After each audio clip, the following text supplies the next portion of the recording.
Hello guys, അപ്പോൾ നമ്മുടെ ഇന്നത്തെ പരിപാടി നമ്മുടെ ഗുജറാത്തിലുള്ള വീട് കാണിച്ചു തരാം. ശോകാണ്, എന്നാലും കാണിച്ചു തരാം. പക്ഷേ നാട്ടിലത്തെ പോലത്തെ വീടല്ല, അതാണ് മെയിൻ സംഭവം. ഇവിടുത്തെ വീടുകളൊക്കെ പറയുകയെന്ന് വെച്ചാൽ ഒക്കെ ഇതാ ഞാൻ കാണിച്ചു തരാം. ജസ്റ്റ് ഗൈസ്, ഇങ്ങനെയാണ് വീട് എന്ന് പറയുമ്പോൾ ആ വീട് കണ്ട് ഒരു വെള്ള ഗേറ്റ്, അതൊരു വീട്, ഇതൊരു വീട്, അതിൻ്റെ നടുക്കിലൊരു പാർട്ടീഷൻ വരും. ഇതാണ് അവസ്ഥ. അതും ആകെ കൂടി കണ്ടോ, കുറച്ച് ലെങ്ത്തും ഉണ്ട് മേലെ. ഇത്രയാണ്. ഇങ്ങനെ ഒരു 3 BHK ഹൗസാണ് ഇവിടുത്തെ ഒരു സെറ്റപ്പ് എന്ന് പറഞ്ഞാൽ. അപ്പുറത്ത് ഇങ്ങനെ 2 തട്ട് തട്ടിയാലും നമ്മളറിയും.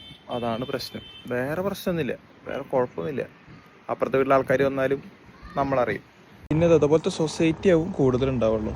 നമുക്ക് സിംഗിൾ വീടായിട്ട് ഗുജറാത്തിൽ വളരെ കമ്മിയുണ്ട്. അതുപോലെ ഇങ്ങനെ റോഡുണ്ടാവും, ഇങ്ങനെ തൊട്ട് ഈ അറ്റം വരെ.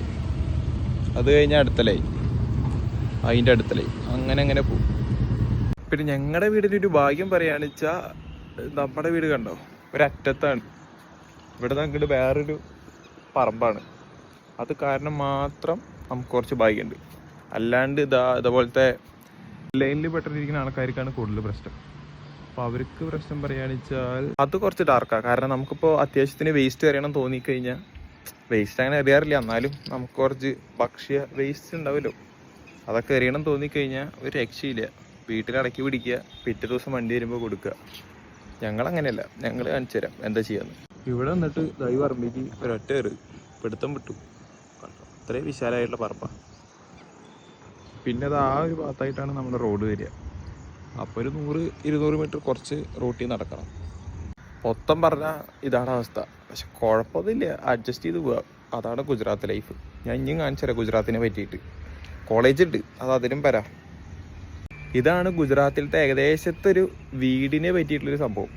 മിക്ക ഗുജറാത്തിലും ഇതാണ് അവസ്ഥ. എല്ലാ ജില്ലകളിലും ഇതുപോലത്തെ വീടായിരിക്കാൻ ചാൻസ്. പിന്നെ ഫ്ലാറ്റും അതുപോലെ ഈ സൊസൈറ്റികളും. ഇതാണ് അവസ്ഥ. ഇനി കുറച്ചും കൂടി കാണിച്ചു തരാം. വീടല്ല, ഗുജറാത്തിലത്തെ കാര്യങ്ങൾ.